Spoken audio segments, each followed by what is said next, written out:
Hi, welcome to our podcast. We're here at my house, chatting, playing some games. Let's get into it. What was the game like when you first got into it? It was simply addicting. Yeah, I think that's kind of the theme with everybody, all generations. I think that's what we all share in common, you know? Is just the passion and love for the game that it makes it easy to fall in love with, you know? Absolutely. For sure. That doesn't go away with time, that's for sure. You know, it only gets better. I'm sure you think the same thing. I honestly didn't like it at first. Really? I didn't like playing. It was just like me and my family would get out every weekend and play, and then I was like so bad at it. I just wanted to play baseball. I didn't even want to do it, but Do what you're good at. as I started playing, getting better, You could kind of see it when you were young, because I don't know what your age was, maybe 7. You would 8 or walk 9, with your parents, and Rory would give you a mini. Yes. And that kind mini. of got you, entertained and outside of that. But that's understandable too. Yeah. Yeah, I mean, I guess it's not the same with everybody. Like when you first touched the disc, you had a passion for it right off the get-go, or what? Because when I first touched the disc, it was, in the 70s, we were throwing Frisbees. And I had a very unique childhood and went to high school in Egypt. Yeah. Not a lot to do. So we're Yeah. hucking Disc whammo golf still isn't a thing 175. nowadays, let alone back then. We would go to climb the pyramids and throw the What? 175s. That's they so were cool. whammo. Is that legal?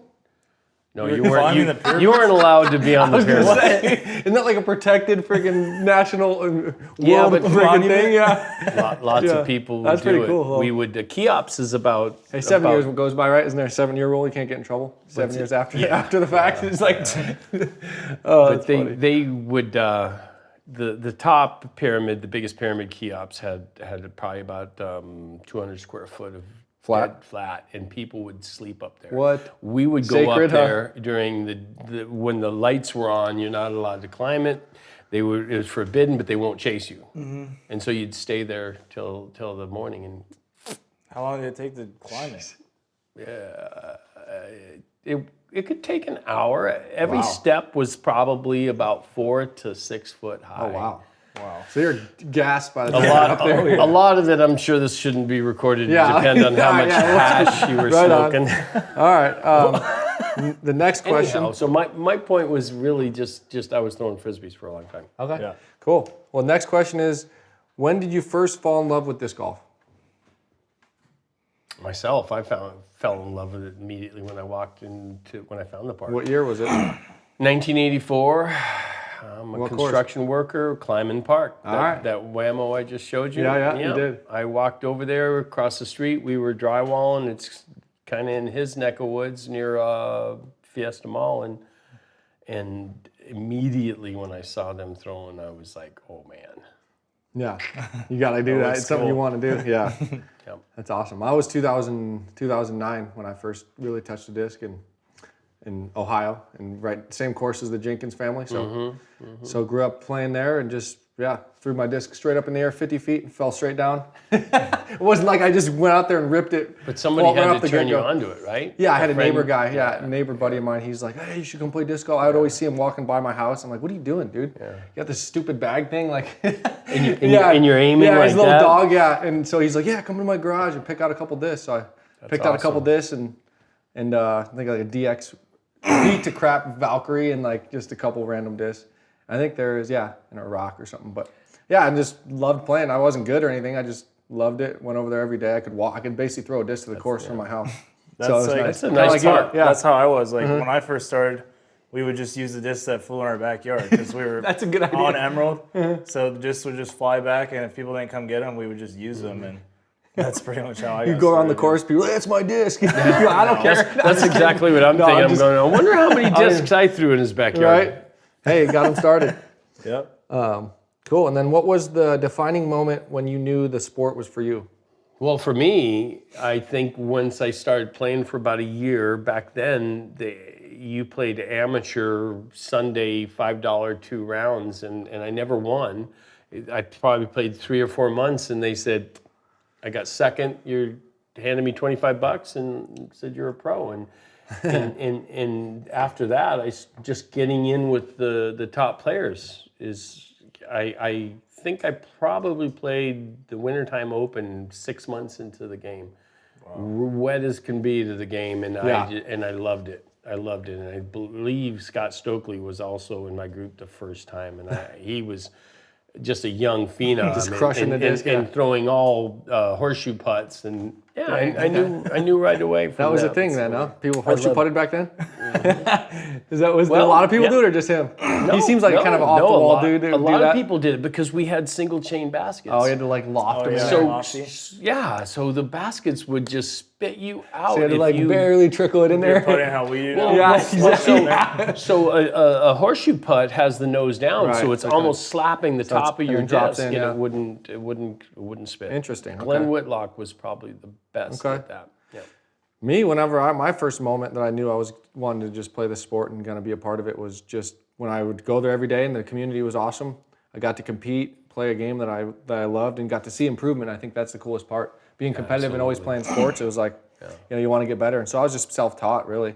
Just go there and just play every day, all day. Just focus on the reps on But getting were better. you getting in with groups? Yeah, I was playing like Wednesday, the local leagues every Wednesday. People, got together, and then just the community I think was cool. Just being able to play with friends and not everyone was, obviously I was not good, but at the time, but yeah, just growing better and getting better, growing with your friends from, AM3, I started at AM2 and working your way up to all the local tournaments and just being able to travel all around. And I just remember, going through, I lived in Ohio, so I'd play all the local tournaments in the city, and then, eventually I was all throughout the state, and then I was all the bordering states playing the C tiers, B tiers, Michigan and Indiana, Kentucky, all that stuff. So yeah, it was just, I think the community was the coolest part. Wasn't necessarily, wasn't Did the you not money. go to Toronto at all? I went to Toronto Island once, but not. Once you got better? Yeah, once I got better. But when I first started playing, I didn't. Yeah, I just stayed locally and played leagues and stuff. And yeah, I think that was really just the community, and just being able to be competitive and have the everyone of disc golfers just everyone supports and helps each other. That's the beauty of our sport. Yeah, for me, it was like the competition with my family, because for me, disc golf at first was just like family time, because we get 10 or 15 of us out every weekend, and we would just all play. Nice. And I hated losing my older cousins. Competition kicked in. It literally just drove me to become better and better and play every single day. Every single day after school, I would just go to Emerald, hop the fence, and play for hours and hours, and just fell in love with the game and just wanted to get as good as I possibly could. That's awesome. And you did a good job at it. Yep. And you've got a long ways to go. You've got so much skill, but I'm just saying that you're such a young man in such a young sport. Yep. It's awesome to see. Thank you. My opinion is that within, I probably think 3 years, I was winning a lot, and most of it was all in California. I know Mike Hughes was the main man who if it wasn't for him stopping and getting away from the game, I wouldn't have promoted it like I did. Nobody was promoting it. But with saying that, I played a lot against Crazy John, John Ahart, Randy Alman, Jeff and John Lissaman. And those were the guys that really brought me to another level. And half of our events, it's so cool that the PDGA has a lot of our stats up from the old days, but half of our events weren't PDGA events. Yeah. So I probably won $200,000 in my life, which I would tell people. It's just, it was a hobby. Yeah, not really a career. Yeah. Passion, hobby. Yeah. I think for me, I'm kind of in the middle between you and AB, and I think that for me it started off as just a passion that, was a little bit of money, and I didn't really do it for the money. It was it was a passion that, with the side effect was money down the road, but in the moment it was just hey, I have a passion for this game, I love it, I want to just pursue it and see what happens, put all my eggs in this basket. I skipped my high school graduation to go on tour. Did you really? And I wanted to play a tournament that same weekend. I'm I'm going to. Do you remember the tournament? I think it was a tournament in Michigan. It was at not Kensington, but it was Hudson Mills. Hudson Mills. You probably played there Couple in the day. Yeah. But yeah, so I played that. It was just a B tier. I made $500, and I won the tournament. I was all pumped up. And Heck yeah. of course, my parents weren't too pumped about that. Skipping my high school, but I was hey. So that gave me the start. And yeah, but even then, you're winning tournaments locally and even regionally, and it's still not that much money. $500 is pretty decent, but yeah, so it was just, for me, the first year or two wasn't glamorous, sleeping in the car and, just following your passion. Even if I wasn't the greatest player, I was able to win C tiers and B tiers every once in a while, but as soon as I went on tour, I would be scraping the cash. So yeah, I feel like I'm in a generation where just, obviously after you, and still wasn't much money. Even the top professional players were making, just getting by. They weren't necessarily making a great living and setting themselves up for a future like a great player can now in our sport. Yeah, So like building a brand. yeah, exactly. So that wasn't really a thing, and I think that was because social media. Now it's like you got to be a good player, build your brand, build your social media, and then if you have all those three ingredients, you can be the most marketable to a company and profitable as just making money and so I think that's the biggest thing is the players that just focused on the passion for the game and the love they have for the game. The kind of money comes after that. Yeah. I think that's just what I've noticed. If you don't have the passion for it first, I don't think you'll last in the game. No, because there's always, and it's just you want to the money's great, but you want to do what you love. I think that's what everyone strives to do, and disc golf can do that. If you're a good enough player and you put enough time and effort into practicing, it's a great thing for sure. Mm-hmm. What about you? But yeah, for me, like the whole making a living thing didn't seem like a reality to me. Like back in high school when I was just playing tournaments and like just winning like local open tournaments, making a few $100 was like great and stuff. But I always grew up wanting to go to college, and then I think 2018 or 2019, me and Adam went on tour and we were doing the couch surfing, just like making no money, just dealing with that. And we were like, wow, this sucks, dude. Like, it's so hard. And so I ended up going to ASU, enrolling in college, and then COVID happened, and that just completely changed everything. Just boosted everyone up, so everyone's making so much money now. And you're like, why did I stop so playing? Many eyes on disc golf, and I ended up being able to do school and go on tour, and that was like, honestly, the best thing that's ever happened to me was COVID, really. Yeah. Yeah. And a lot of people can't say that, that's for sure. COVID definitely didn't help me at all. But you staying in school, that's key. Yeah. All right, and then at what point did you realize you were going to commit your life to the game? When Mike Hughes pretty much decided to walk away from the game. He's a Hall of Famer, right? Yeah, he was just He's from inducted. Arizona. Yeah. But he promoted and did everything that I had to do after. I had to pick up after him. I didn't have to, but I was the only one in the right situation to do it. And early on, I became friends with Kenner, and he was such a good influence and backing. I knew that that I would be promoting the game for a long time. Yeah, for sure. And I had a lovely wife that when I first asked her to open up a store and pay retail space, she was, I can't believe she didn't crack my head over with a frying pan. Yeah. Like, what are you thinking? So yeah, I knew pretty much right away. Why did Mike get out of the sport? Well, my opinion is he put a lot of time in, ran the 90 Worlds, ran a few other events, and then decided that he wanted to be a financial advisor, and he made a career change. Right on. And he completely walked away from the game, which kind of shocked me. But Mike Hughes is also a person that he's not going to do anything. Do you know when that halfway. was? Yeah, right after the Worlds, 90. Oh, yeah. So 91, he was done. Okay. Okay. Wow.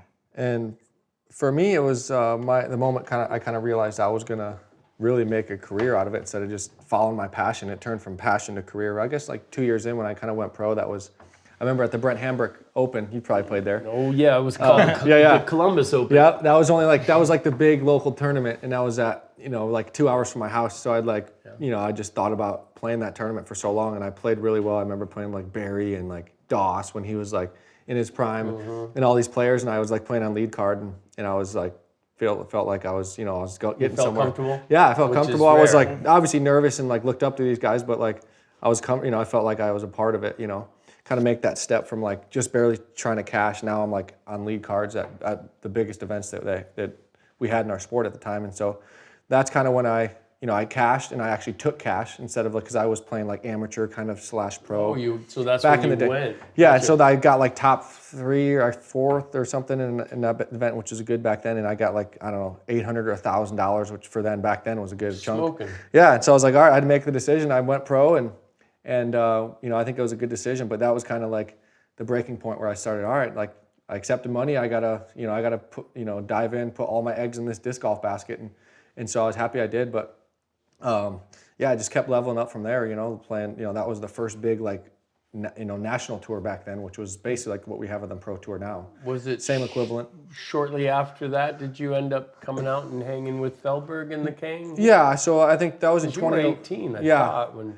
Yeah, so I was like 17 or 18 when I had my, and then 2011 was my first major at the PDGA Championships. Me and Nate Doss were battling it out, and that was my rookie season, and I actually ended up winning that. So that was like IDGC. That was like a big major back then, and so I won that, and that was kind of what really kickstarted me, and like I was really like on a quest to show my parents like, hey, I can do this. Like I'm putting my all my effort in this game, and it's a passion I have. So that was kind of when I was they really realized like, hey, you're actually onto something here, kid. Like you're not just gonna be some burnout, disc golfer that never pans out, like a flash in the pan.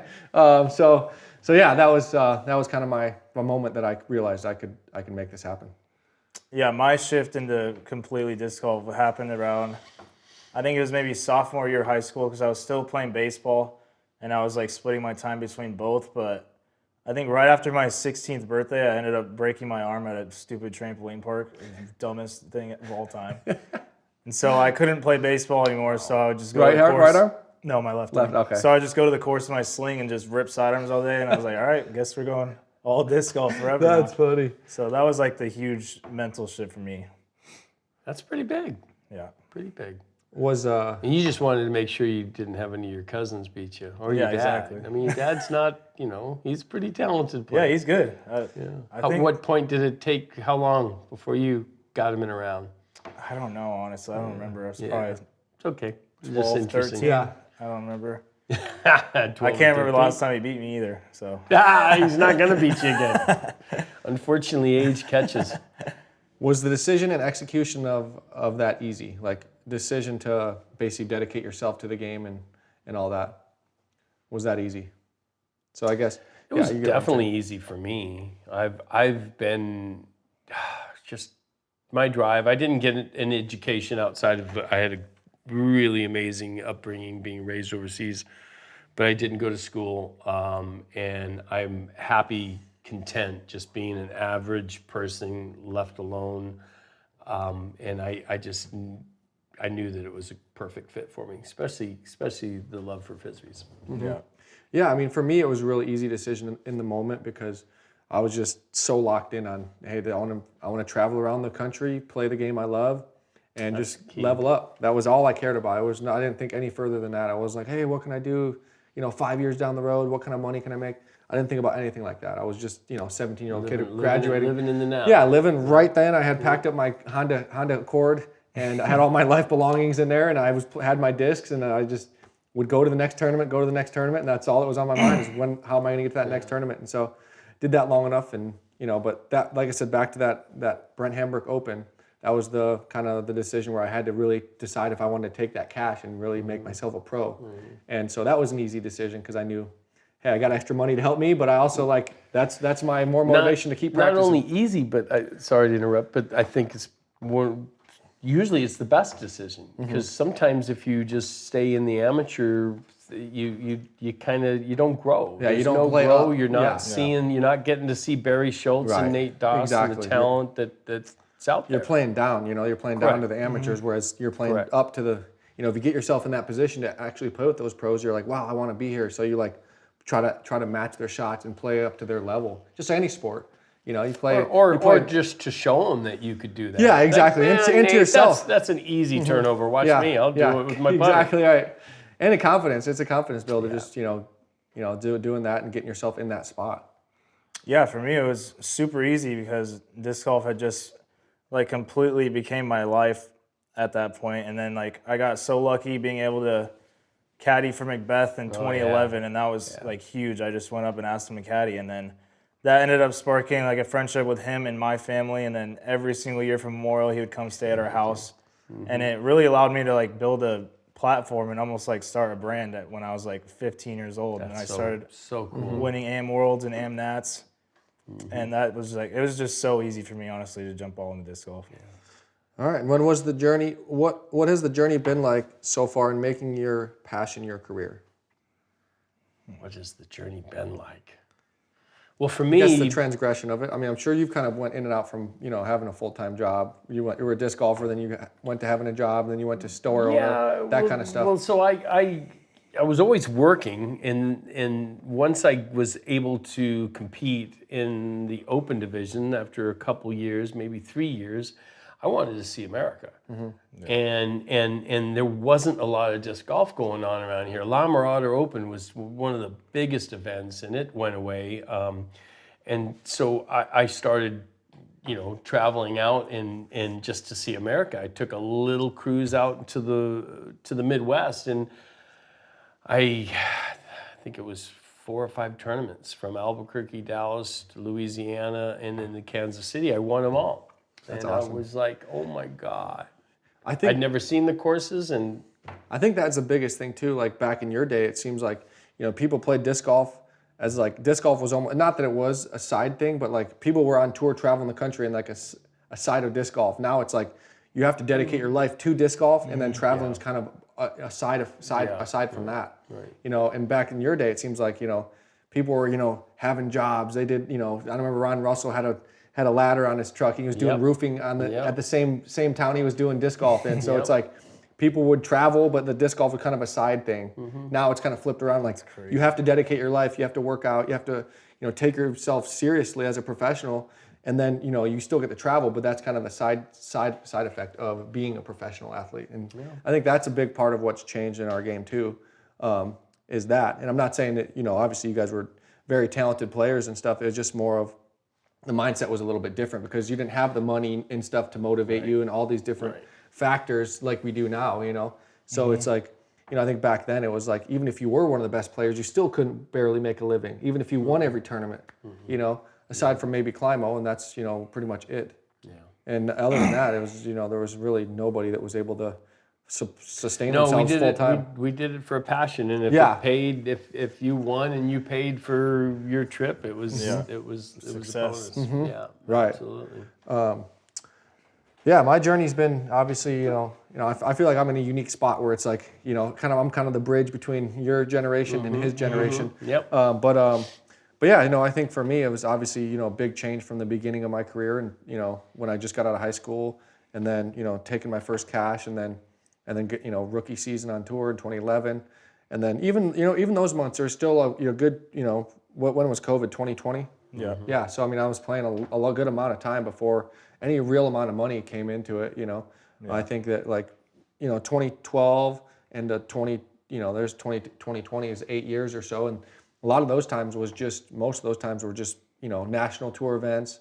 The Memorial here in Arizona was a big event we'd always play at, and it was still just more of a passion. There wasn't any sort of substantial amount of money until I would say Paul got his contract in with Discraft. Was that 2020? Yeah. So that was really not that long ago, and so players like him, that they're used to it because that's kind of how he got started into it.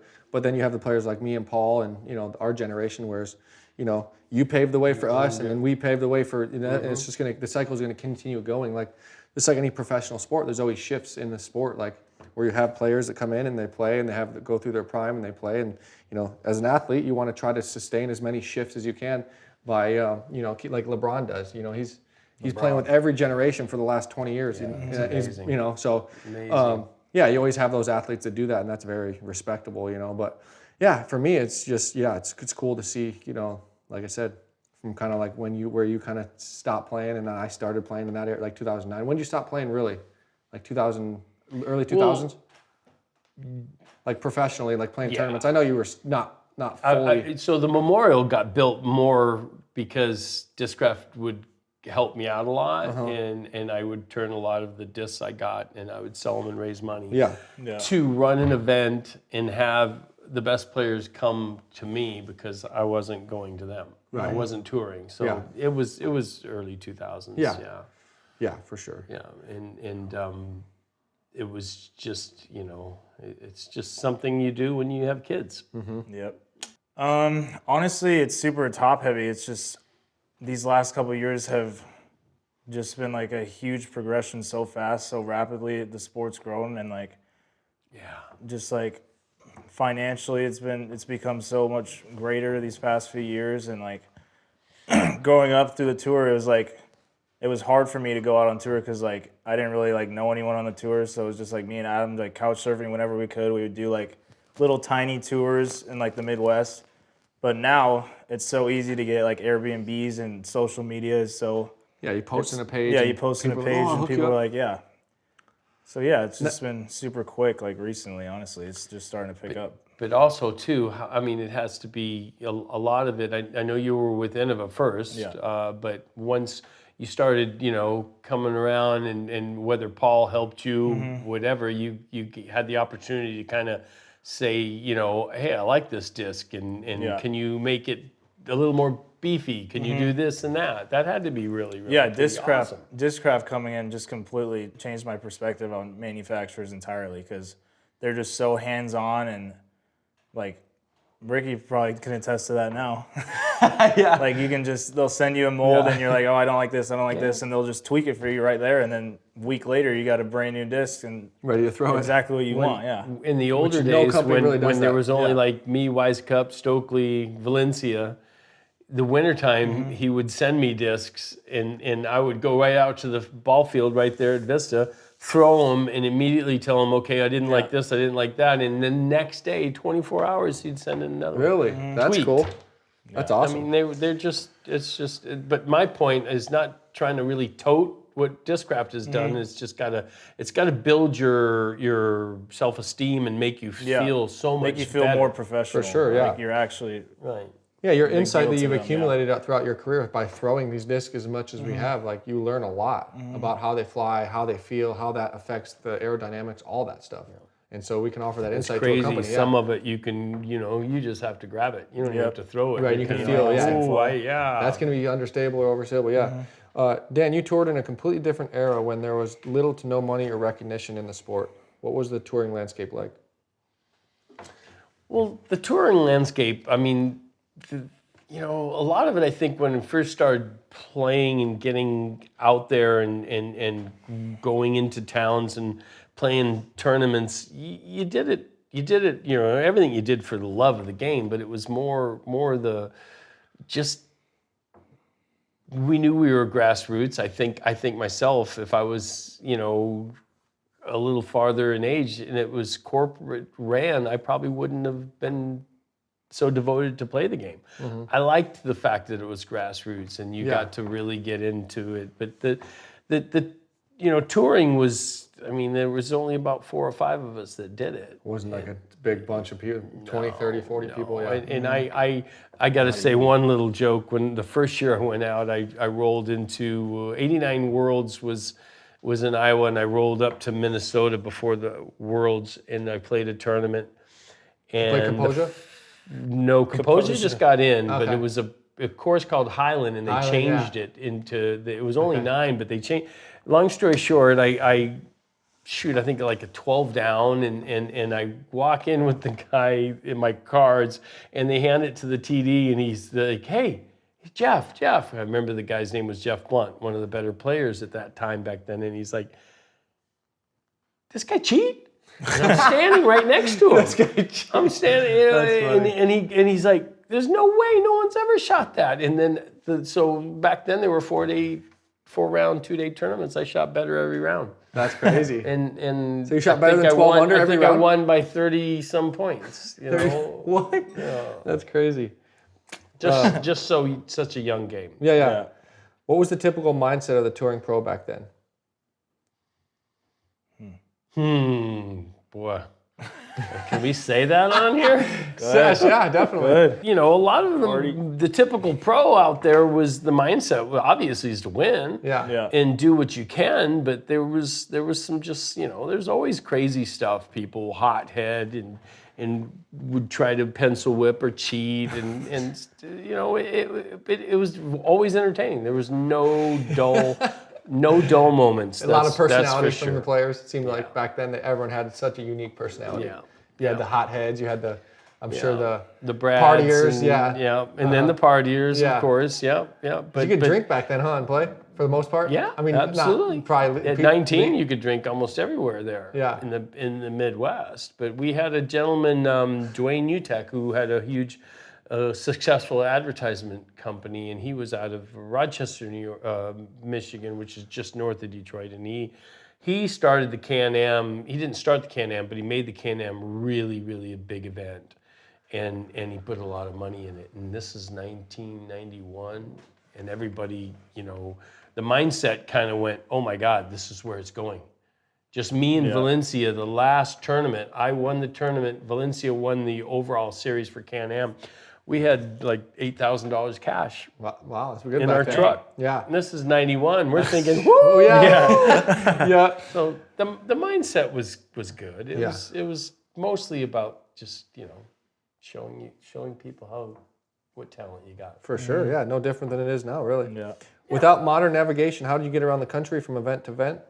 And how often did you get lost? Yeah, that's how I'm curious. I was like, how are these guys doing that without GPS? Well, we had an ox and a cart. Yeah. You got to shake that horse and turn it certain side of the To me, and when I first started going out, I think Cincinnati Worlds '88 is where I met Kenner, and I had already Edgewater Electric. You ever play that tournament? Wasn't that a big tournament in Cincinnati? Kidding me? Did I ever play That was a big one back then. Yeah. I got a It's couple called Edgewater Electric, right? No, it was. I remember seeing a tournament stamp disc with it on it from Yeah, back it was in an the day. electric company. But it was Edgewater Electric. Isn't that what it was called? The tournament name? It's Edge something, but Mount Airy, not right? water. Yeah. Mount Airy? Mhm. And Mount Airy was as good a course as Yeah, it's could still be. in. It's still a course. Edgewood Electric. Edgewood, yeah. So that was a fantastic event. And Where was that? It was in Cincinnati, Cincinnati. yeah. Yeah. It was right by Idlewild. But on the Cincinnati side, so Idlewild's in the Kentucky yeah. side. So basically where I was going with is in Cincinnati, I think I first met Kenner, and he had a cruiser and a few other things. I'm warming up, and he's like, here, try this disc and that disc. And I'd already, we had already talked with Donna Pace and about getting our throwing stock, and I'll just never forget that he's like, we don't give anybody free sponsorships stock. weren't really a thing And back Sam then, huh? Ferens and John Ahart are standing right behind him, 2 world champions, and I'm just like, oh my God, I'm not asking for much. Long story short, when I got involved with Kenner, he would almost every tournament, if I'm going to Fort Wayne, Indiana the next week, he'd send discs to the TD, and the TD would hand me a box of discs. So I sold discs and stuff like that to pay for our entry fees and pay for our gas.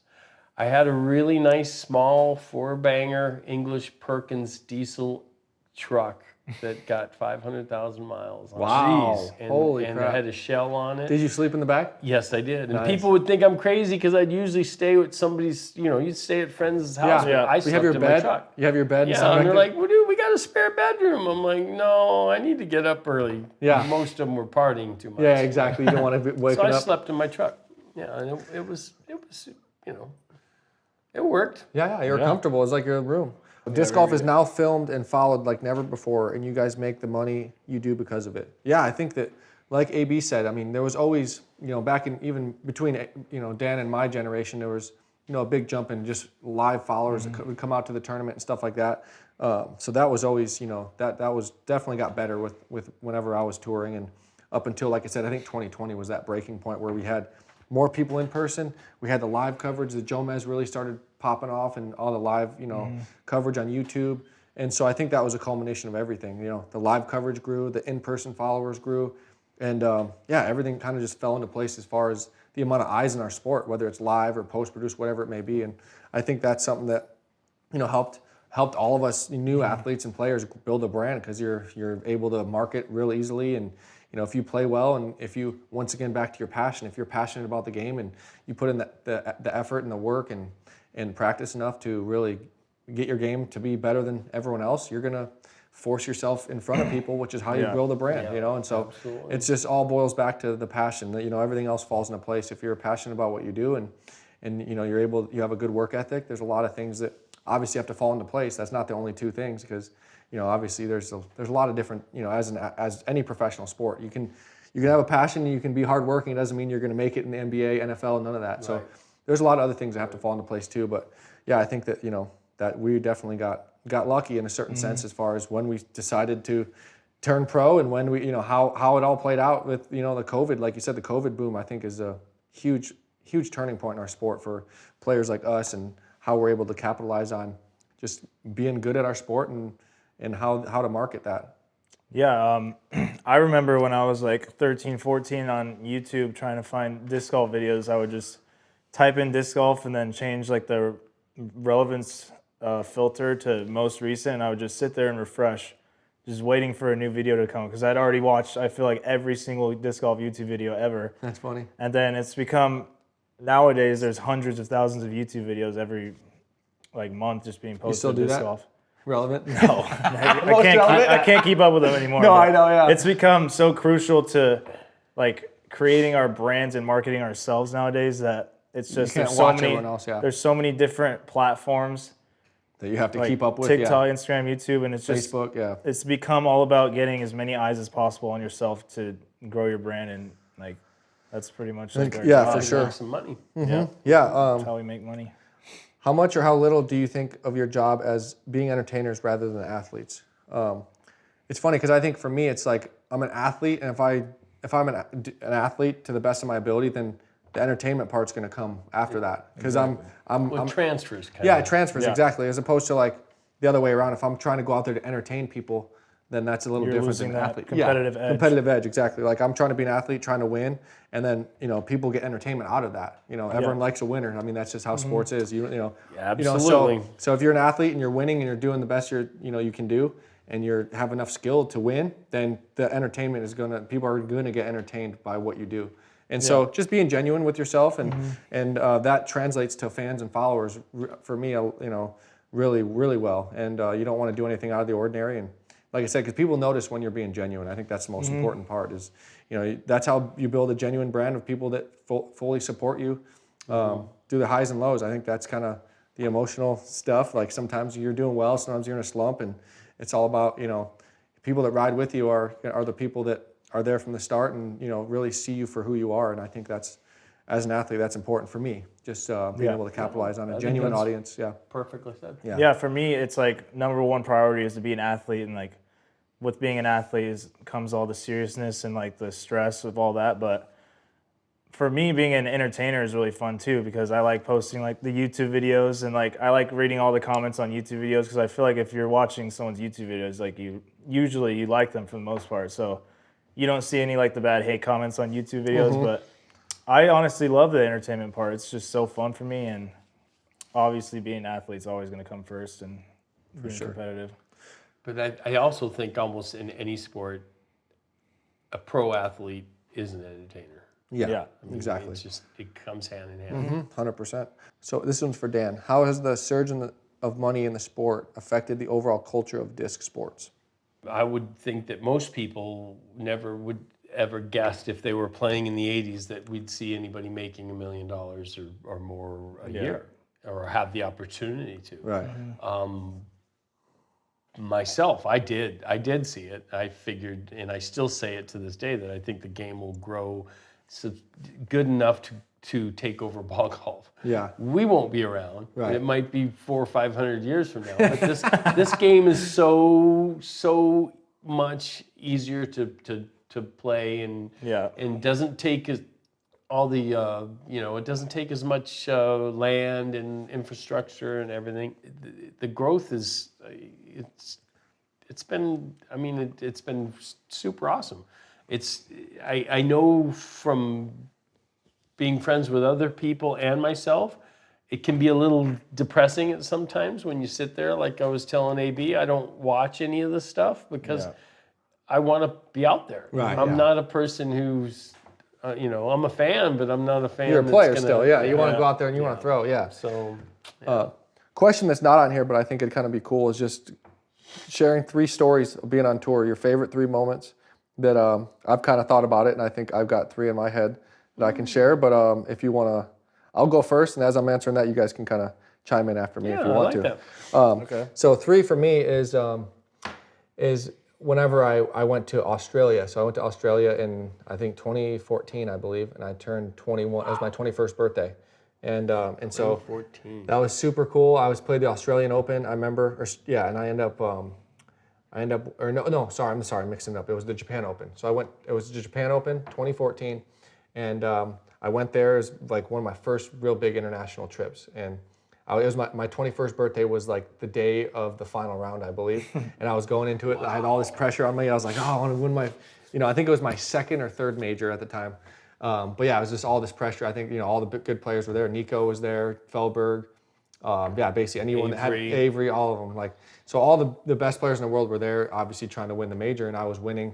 And there was all these crazy conditions, like there's rain, there's friggin' raining. I heard about that year. And I remember the one time, actually, like obviously it's a side note, but we were right before the final round. We all went to this amusement park, and so I got like lost at the amusement park, and it was Saturday night, and I was like trying to walk back from my home. Because it was part of the resort. Yeah, exactly. It was, you remember that, yeah. And I was walking back, it was like a 2-mile walk, but like, so I walked back and there's monkeys on each side of the road. And so I like tried to walk between them, and like, they're like not having it. And they were like trying to like trap me in, like circle me in, which was mean. Like I almost got in a circle of monkeys. Like they're all hissing at me and they're mean. They're like bamboo looking things. They're mean. And so I was like, oh, I just kind of froze up. I like looked around and there was like monkeys all around me. I was like, they're hissing and all this stuff. I'm like, oh crap, like what do I do? I like grabbed a stick and like tried to I was like almost scared for my life. These monkeys were gonna literally like, because I heard that's what they do. They like circle you in, and eventually they just like attack you. There's 10 of them. Mm-hmm.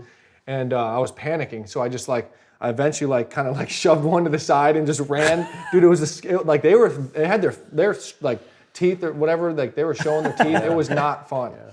And so I was like, oh, this is so good. All this moment coming back from the amusement park, and then all of a sudden, boom, I'm in a circle of monkeys, like thought I was gonna die.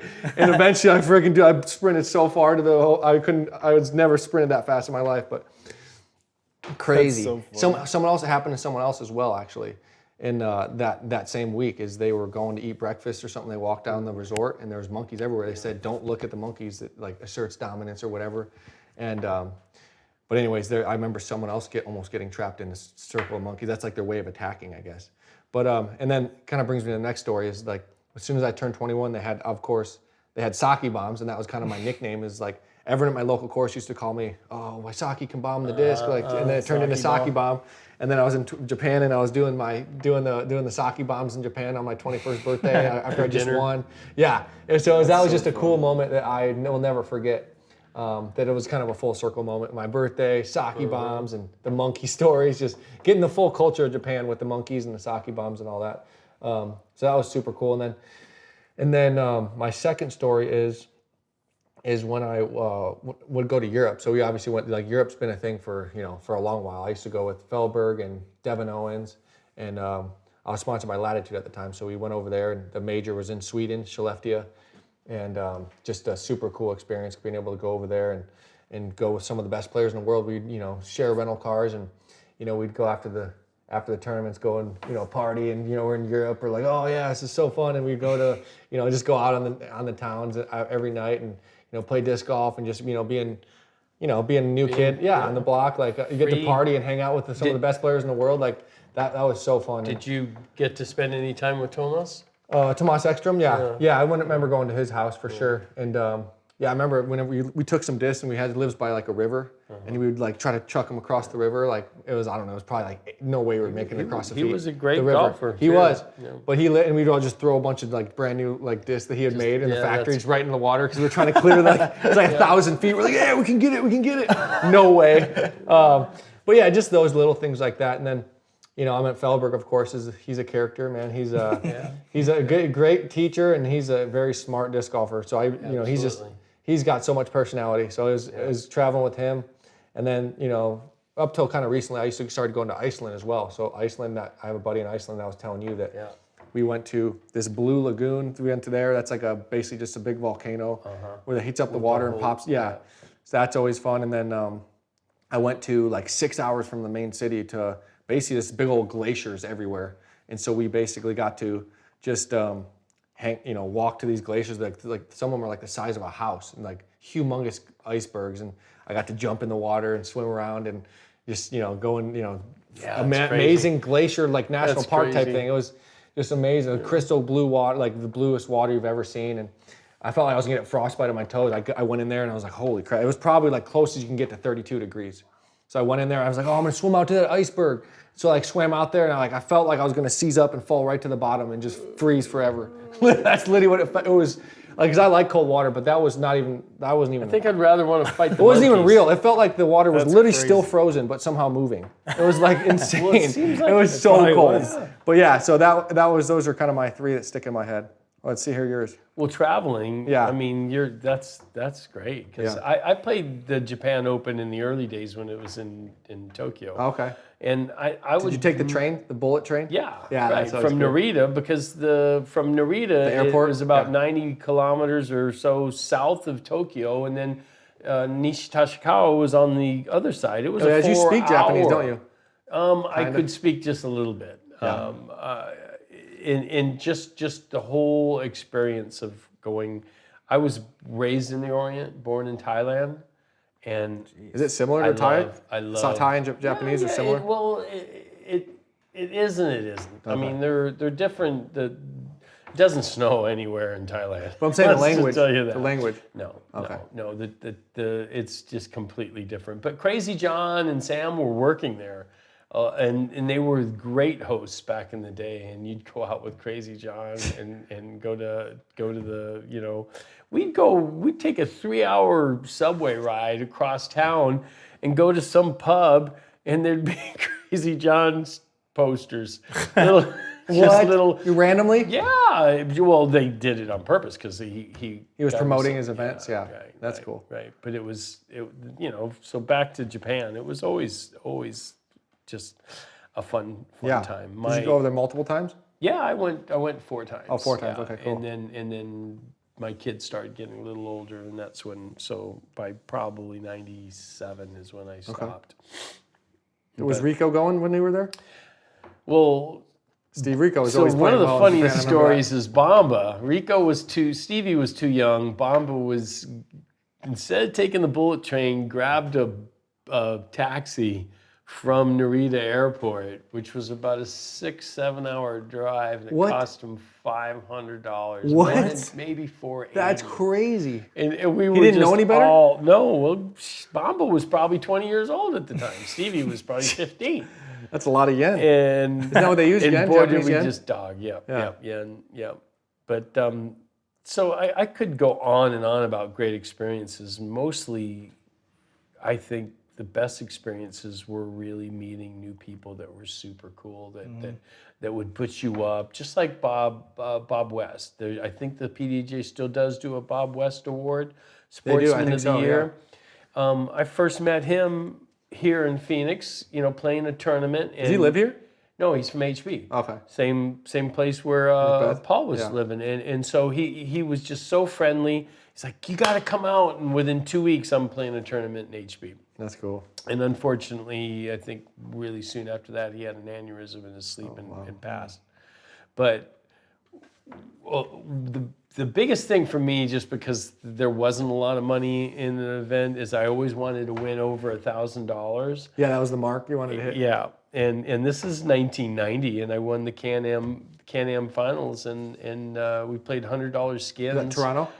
Well, so no, it was Detroit. Okay. And it was, they used this course in northern Detroit, Addison Oaks. They used it on Sunday. It was one of the first times they do 3-day tournaments. And that promoter, Dwayne Utek, was sponsoring it. And there was live music. There was just all kinds of barbecue. It was a full-blown, really nice thing. They gave a limo ride. It's about an hour ride up there. Top 4 guys get a limo ride. Kenny's leading, I think Craze was second, Sam Farron's, and then me. And I turned down the limo ride because I want my truck. I want to have everything there. Your routine. Yeah, and I get up there and I left my golf bag at my friend's house. No way. So I go to the TD and I ask him, I'm like, hey, is there any chance we could, I need like 1 hour and he's like, pushed him back to tea time? No, he's like, we can't. There was so much stuff. There was live music going on after. So it This messed up awards everything, was huge. So I'm just like, okay, I walked into the frickin' parking lot and everybody's like, like say A, B, and you. You're like, what do you want? What do you want? Yeah. What do you want? I take Yeah. this, I take that, I take this, I take that. Couple discs from everybody? I took a bag full of discs and I Random went discs? out and it was 2 rounds and then a final 9 and I shot the course record that held for like 15 Random years discs? with nobody, with That's everybody else's insane. discs. And then I ended up beating Kenny, which everybody, you know, back then it was tough to beat Kenny. Yeah. I mean, I'm proud that I got a few. That's the only thing I can really toad about myself is I never won a world championship, but I beat Kenny a couple times. That's cool. So I won the tournament and won That's awesome. $3,000, and That's I was shocked. That's All right, awesome. your turn. I know you can go all day, Daniel. Yeah. One of my all favorite good. moments in disc golf ever was when I first went to Europe 2 years ago. I'd never been out of the country at all. So, well, besides Mexico, but I'd never been to Europe. And then the first place we went to was Overås, Norway, at the PCS Open. And it's like the most beautiful you place land in I've ever seen. Aalesund and then Pictures, you yeah. take a taxi under the ocean through the fjords. Yeah. It was just such Crazy. a crazy culture shock. You've to never go to that seen something tournament. like And, that, yeah. The players meeting with the guy singing was like, I've never heard anything like that. It was unbelievable. Viking, right? Yeah, Type it's thing. like crazy. And then just the whole Viking culture is real over of there. that, just that little town was just unbelievable. And it was just so expensive. It was like $8 for water. I couldn't believe it. Yeah, it was just super such a pricey. huge culture shock for me, and it was just like honestly overwhelming. But looking back at it, it was like so much fun. And then like seeing the daylight where you can just stay up till 3 a.m. Yeah, go There's play like disc golf in the a middle of the basket outside our hotel room, and like me and Adam were out there putting till 3 a.m. every night because it's still light out. Yeah. And you couldn't sleep. I was up till 5 a.m. every night. Couldn't sleep. Woke up at 2. Went straight to the course. It was just, it was unreal. But yeah. And then I think my favorite moment ever was last season at Chess when I won my first ever Elite Series. It was such a And your friend's tournament too. Oh yeah, at Paul's course, and then battling with Ricky too. Yeah, Yeah. And then just like having all my best buddies there, and just feel that feeling of relief and That you did it. You could get over the hump. You know. There's no other feeling that could ever match that. Honestly, it was unreal. But I can't really think of a third one right now. But all right, Doesn't matter. But that one, you know, Yeah, that one. getting over that I hump know. finally I was- know a lot of Arizona folks. You know, everybody. You've got a lot of a fan Yeah. base, but Arizona is definitely loves that. All right, so let's hear some of the worst stories. Now we got some of our favorite stories down. Let's talk about some of our most embarrassing and least favorite stories that you're willing to share. Well, I wouldn't have too many least. Myself, if you talk to anybody, even Climo, they would go, Jesus, Ginnelly never shut up. You could never tell if he Mr. was Chatterbox. shooting. You could never tell if he was shooting good or bad because he was going to be the same way. I mean, sure, I'd pout a little bit. Yeah. But there was a big tournament in Atlanta that I think it was called Tournament of Champions. I don't think it's around anymore, but it was a big event, and Kenny had won it for a while, and I came in and just had one of those days where, you know, I Couldn't could miss. throw a disc any which direction. And it's It was going in. in the bucket. but anyhow, we had a big crowd around us, and I think there was skins involved in it. And me and Valencia toured with me for a couple years. We split everything. We split everything down the middle. Plus, Your payouts too? Yeah, Like I was driving, and you know so I was doing more of the support because he was playing better than me. Valencia was a super badass. He was very, very good. He just got married really early. Anyway, back to this story. We're playing skins, and there was a situation to where somebody was parked, and I don't want to name the person, and I'm the only one there to push the skin. Oh, well, I'm sorry. It was Valencia. It was parked, and I'm the only one to push the skin, and I had to miss it. And I'm trying to, you know, like, how the hell am I going to make this look like, you know, slap it left, hit it into the tray. That's hilarious. I think I doinked it into the thing. This is so many years ago, and this guy went off on me. He knew what you were doing?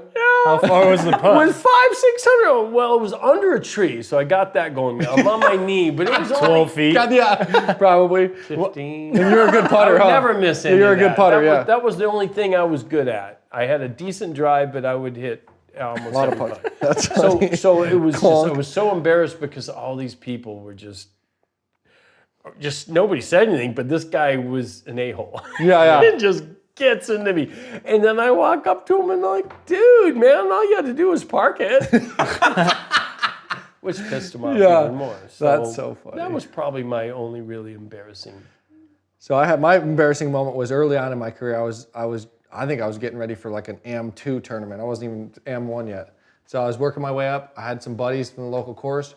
They were like, all right, we're gonna pick you up at like 6 o'clock. It was like a couple hour drive in Ohio, like 2-3 hours away. I'm like, all right, I'll be up and ready. I stayed up all night. Like when your first tournament jitters, you're like sitting there thinking about how you're gonna play, all nervous, like, oh, how am I gonna do? And you just can't sleep, right? You're just too excited to play.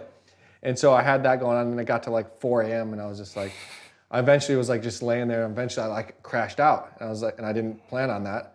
I thought I was just gonna stay up all night because I'm like, I wasn't sleeping, so I'm like, I'm just gonna stay up. Yeah. And anyway, so I wake up to someone knocking on my door because I didn't answer my phone or anything, and so they knew where I lived, and they knocked because I was the local kid that lived right next to the course. So they just came over and knocked on the door. I freaking jump up out of bed. I'm like, oh crap, I slipped in. I was in my boxers, and he was just like pulling away as I came out of I was panicking. I'm like, no. I chased him down the freaking road, and eventually like half mile from my house, there's like a stop sign. And he hit the stop sign, and I freaking made it up to his car and, hey, come back. And he came back, I freaking got dressed real quick, grabbed my bag. I almost missed my first AM2 tournament, and I freaking chased him down the road and got him. So in your boxers. In my boxers. It was like, of course, still dark out, but I didn't care about anything besides getting to the tournament. You should have grabbed like 5 discs as you're running. Yeah, trying to hit the car. Yeah, clunk. So that's one of my embarrassing moments. That was crazy. And then there's I'll let AB go. There's another one that's popping in my head. I have a story from my first ever, it was my second tournament ever. It was in recreational at the Lemon Drop, I think it was in 2010.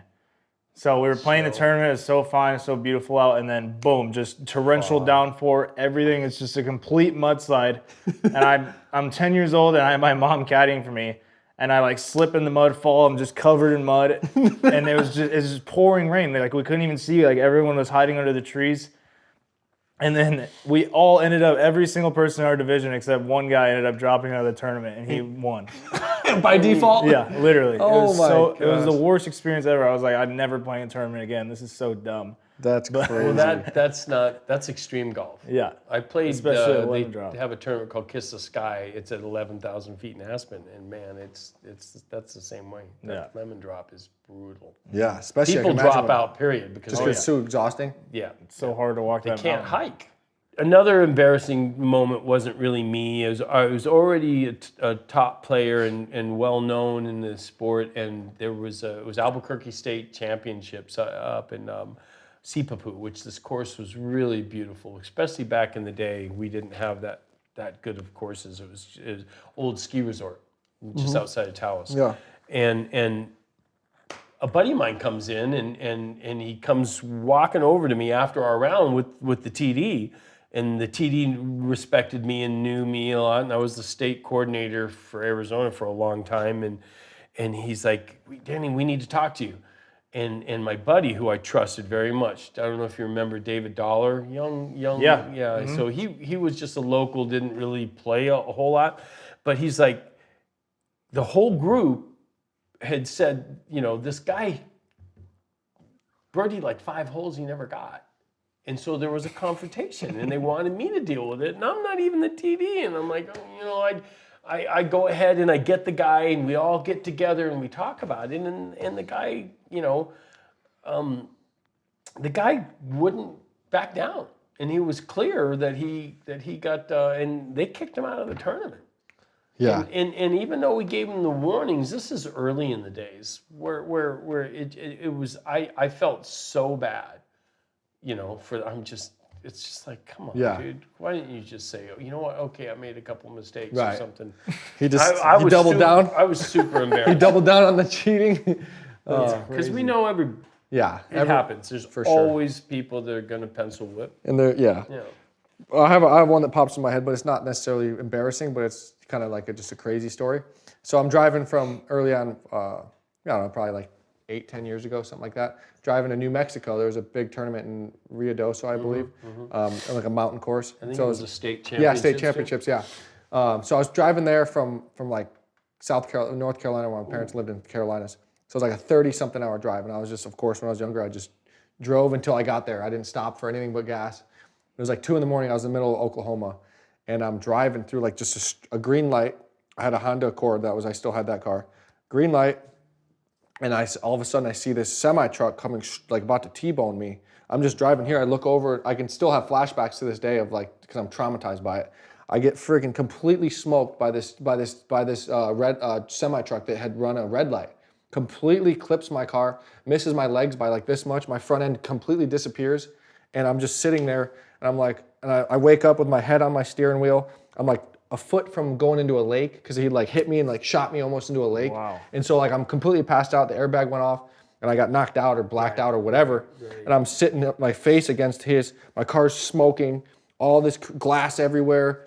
Luckily I was wearing my seatbelt, but I like woke up and it took a second to like realize like what just happened. And so like my head woke up, pulled my head up, and I like jumped, like my car was like smoking. I thought I was gonna catch on fire. So I like jumped out and got out of the car, walked out, and there was like, I guess by that time there was like paramedics and like all that stuff there. And they're like, what are you doing? Like, how are you out of your car right now? And I'm like, I don't know. I just like they like said adrenaline. They said like it should like they said like most of the time when I see people like that, their car being like that, they're completely dead. And so luckily it was just a crazy story. I don't know how I didn't get nothing happened to my legs. I said if the semi truck would have been another foot, my legs would have been destroyed.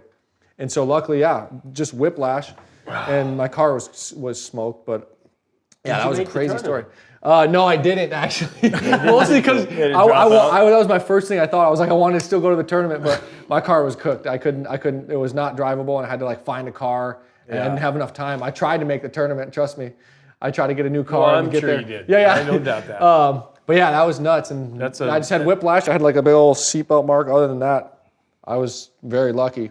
That was and sometimes I'll like drive by a semi, like go in the same direction. I'll look over and I'll see lights. I'm like, oh crap, and freeze up. Well, semis are scary. And nothing happened to the semi truck. I had a semi one time. I did a lot of road tripping too. Oh, definitely, yeah. And there was a piece of plywood on the side of the road, and I'm coming up passing the semi. I think we were in Missouri. And all of a sudden, I kind of saw something on the ground, and I'm seeing him, and I'm going, oh crap, not much space. And he hit the wind hit it, and it flipped it up, and I'm just like, and I freaking just totally dropped down as this thing comes, this sheet of OSB or through plywood, your windshield. It hit flat instead of hitting straight, and just smashed my whole. But I thought it was going through the windshield and going to decapitate me. Oh my goodness. But that's crazy. I mean, you're on the road that long. When you're on the road that long, we could talk for days. Oh, about crazy stories like that, yeah. Wow, I haven't had any crazy car stories like that yet. Luckily, hopefully not. Those are scary. Hopefully you get to fly a lot. Yeah, right. He's on All right, let's see here. Last couple questions. If each of you could sum up your career in one sentence, what would you want to be remembered for? I know it's tough for you, Dan. You like to ramble on. We got one sentence. Just kidding. That one's simple. I'm joking. I do like. I can't tell a short story, but you don't have to. I guess you can make it long. To me, what I'd like to be known for is really just supporting the game and helping it grow. We opened a disc golf store for the love of the game, and love of my wife, to promote the game. When I was young and addicted, I would have given anything to be able to walk into a store and be able to be fed information. Yeah. So just promoting. Yeah. I don't care about being in the Hall of Fame, any of that. Not going to deny it's a good accolade, but accolades it's just supporting the game that I love. Yeah, no, that's very respectable for sure. For me, it's just being, obviously I want to be known as one of the best players to ever play. And obviously, I want to, inspire people. That's something I like doing. Obviously I want people, I looked up to people in the sport, and I was, people that, the generation that came before me, I looked up to them. And I think that's just paving the way like you did. I think that's what we're all going to be eventually doing, is paving the way for the next generation. And like you see the game's grown since you started playing and went professional, and same for me. And I think that's kind of just why our sport's so awesome, is it's so connected grassroots wise that we all respect each other, and from the time and effort that we all put in. And we're obviously have all done it before, so we all can have a certain level of respect, more than most people that have even just played the game at an amateur level. Once you get to that professional level, it's a whole different ballgame. Just like they say, you do anything for money and it changes. So, but also it can change for the better. Like you can use your brand and everything. Like you said, you want to change the game and do it in a way to where you're, making a lasting impression on the community, which you do for sure. And so that's kind of what I want to do as well, is, just play as well as I can, be a good role model for the future generations, and just continue, pursuing my passion for as long as I can. Yeah, for me, it's like changing the game is like kind of like what I want my legacy to be. Is like I want like the future to have people like all of the top guys throwing 80 miles an hour and jump putting from 150 feet, like just completely leveling up like the athleticism and like what can be like done with a disc. For sure. Yeah, and that's very awesome. There's nothing better than when you can execute the perfect shot and get the flight that you want with the right height that does exactly what you want. Yeah. What I love about watching your game, I don't watch a lot of people though, is that you still implement a lot of backhand. Yeah. And I remember years ago talking to you, because I still do a lot of lessons. And the first thing I tell people is don't do a power grip. Yeah. Because it's really pushed on YouTube what I know. Power grip, you're saying? Power grip. I've never thrown a power grip in my life. But I'm not saying don't throw a power grip. I'm talking about people that are learning. Yeah. When you're using a fan grip, the tops of your fingers are really touching the flight plate, and you're going to get more control. So it's not like against doing the power grip. It's you got to get there. Yep. You need throw both? that touch. I started with. Do you throw both? I've never thrown a power grip in my life. Really? Ever. That's how I am.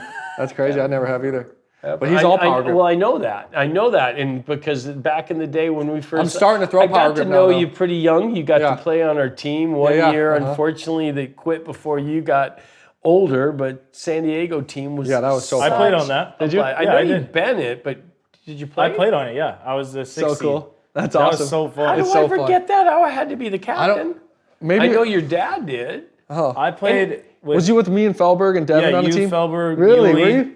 That's so fun. I didn't know that. It's like 2014, 2015 maybe. Because the one year everybody was like, we're not even going to, we just give you the trophy. Yeah, exactly. They knew we had you. Felberg, we had all the best players. Devin was good at that time. I don't know who I played with. I don't know. That's so funny. I don't remember. I'm getting old. I just remember playing Brian Vadji. He's good. He's killed me. He smoked me. He's very good. But that's a unique course. You know, anybody can win on that place. Yeah, it's kind of shorter. Like you don't need too much distance. You could play with a 1 speed. What kind of mark do you want to leave on the sport beyond your playing career? For me, it's like I want to use my playing career to build my brand, build my platform, and then once that stage is over, work yourself into, still making a mark through whether it's course design or, down the road, maybe it's coaching a disc golf school and, offering, so there's always a spot for someone like people like us that have accumulated a lot of knowledge and a lot of skills to transfer them to the next generation. I think that's really what it boils down to, is the next generation of players that want to be professional, the next generation of players that just want to be introduced to the sport. And so there's a lot of different ways to introduce yourself and I can through see a foundation. The coaching and mentoring, growing a lot. Being really... Yeah, like like you said, down the road, football, baseball, basketball, you need coaches, and the best coaches are a lot of times players that have been there, done that. Right. And so I think there's a lot of opportunities, in 20 years, whenever, I'm ready to do that I'm able to, offer my insights in different ways to. That's like a dream I kind of have, is like to eventually have, because like growing up, I would go to like football and baseball camps, and you like go away and you play and practice all week and you learn stuff, and like that's like what I've always wanted to do, is have a disc golf camp that kids can like come up to a cabin or whatever, and just the whole week is just play disc golf and just like a typical camp, but for disc golf. For sure, yeah, like a summer camp. Buy some land in the next 10 years. Yeah. Your dad could have a retirement outside of Flag or White Mountains. Exactly. That's the perfect place for a camp. It is. Yeah, I know. Yeah. All right, guys, thanks for tuning in. If you have any sort of suggestions for the next episode, be sure to drop a comment. Let us know what you like. Be sure to share this episode so we can get it out there, and we'll see you next time.